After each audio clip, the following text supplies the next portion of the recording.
I think when I was here, I tried the same thing of let me just apply for a bunch of jobs. Nothing really happened. Then I was like, okay, let me network and go to all these conferences. Nothing happened again. Because I noticed in Ghana, it's really like, what church do you go to? What family do you come from? What school do you go to? Exactly.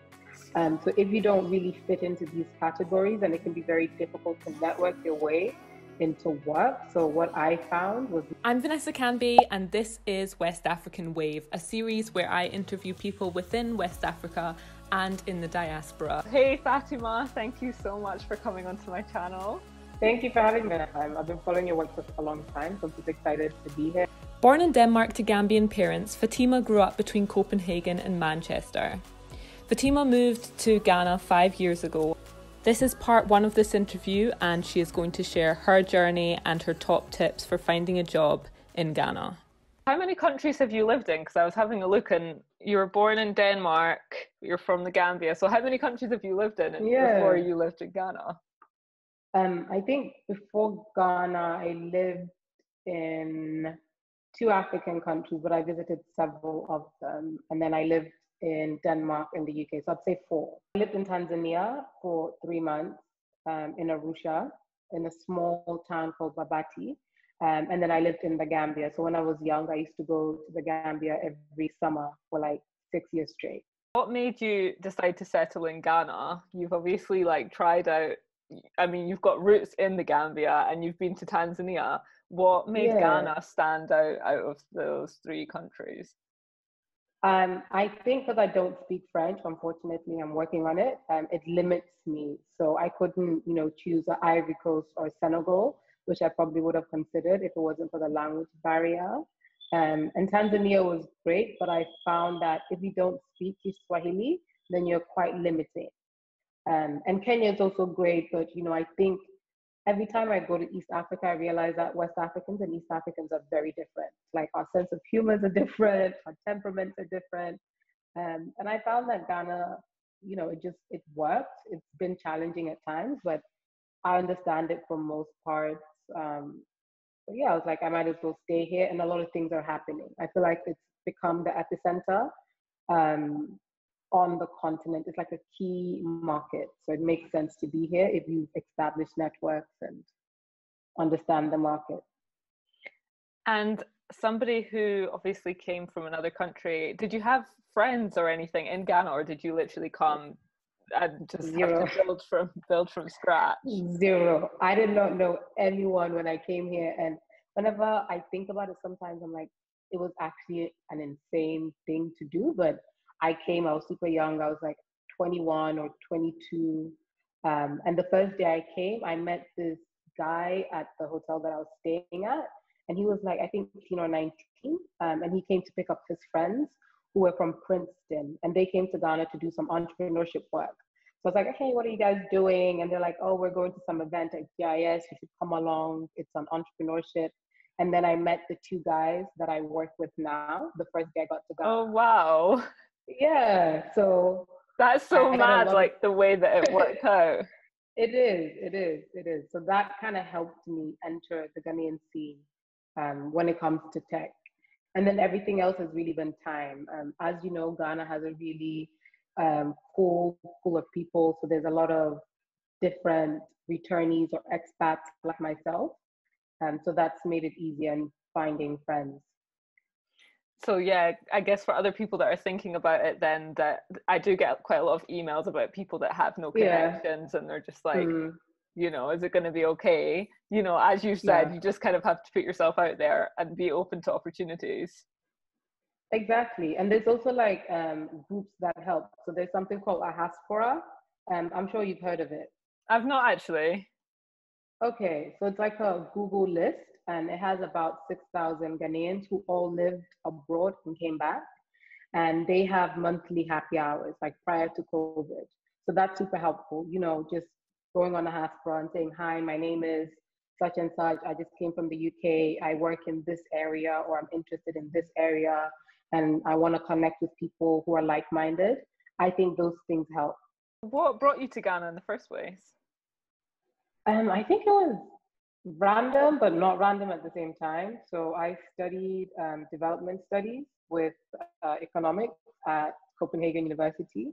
And we had like a mandatory part of our course where you have to do like a placement of sorts. I wanted to go to Kenya that year, but I think it was the year that they had the terrorist attack, which was back in 2015. So my supervisor was like, no, you can't go. So you have to choose somewhere else. And I was like, okay, let me go to Ghana. I've heard so much about it. And then I got an internship with Oxfam. So when I came to Ghana, actually, I arrived in Accra and then I was shipped to Tamale like 2 days later. So yeah, it was a bit of a culture shock. And Yeah. how long were you in Tamale for? I was in Tamale for about 6 months. And then I've come to Accra. Sorry, go ahead. How was that living in Tamale? I mean, my sister, when she first moved to Ghana, she moved to Tamale first as well. So I've heard from her perspective, but from yours, like, how is that? At first, it was a bit difficult because there isn't much to get into. But then I also really enjoyed it. I'm from the Gambia originally, and I felt like parts of our culture was quite similar to Northern Ghana. And similar to like Northern Nigeria. So I enjoyed this element of it. I found people super friendly. I enjoyed the pace of life, but after some time I was really bored. So I used to come to Accra once a month on like a 12-hour bus journey. Ridiculous. Wow. And it's because it's Muslim in the north of, well, predominantly Muslim in the north of Ghana. And is it also, it's predominantly Muslim in the Gambia as well, isn't it? Exactly. Like Gambia, over 90% are Muslims. And I find that most West African countries, the Islam element makes our culture quite similar to one another. So I felt at home for the most part. And how was that working for Oxfam? And what was your role there? So I was an intern and I worked on their Women in Government program. I think reading about Oxfam on paper was super exciting, but going there, it was a little bit disheartening, I'm not gonna lie. It was the year that Oxfam was being restructured. So there was a lot of politics and you also got to witness how development works. So they were cutting a lot of the programs, but they were paying consultants like quite a lot of money to bring them in from the UK to work on development. So I think it just opened up my eyes and I was like, I do not want to do development in the way of, that typical way that it was done in the 1960s. So I started looking into entrepreneurship. What do you think can be done differently to help development in that way, seeing as you studied it as well? I think there's like an old saying, right? Like it's better to teach someone how to fish rather than give them fish, right? And there's a huge unemployment issue on the continent, specifically in Ghana as well. So giving people access in order to build their business, right? So access could be funding, it could be networks, it could be capacity building. And then see them grow their businesses and then employ people. That way it's sustainable rather than someone in the UK sitting down with policy and thinking it's going to affect a girl in Tamale, but not really testing it out. Mm-hmm. And so is that what led you then into your work that you're doing at the moment? Yeah, I would say so. Because then I got curious. I was like, what other way is there to develop Africa without going through development? And I saw that people who work in business hire more people and have longer term impact than say what the UN has been able to achieve, or the Oxfam or the Red Cross. And not minimizing the work that they do, because it is important to have them.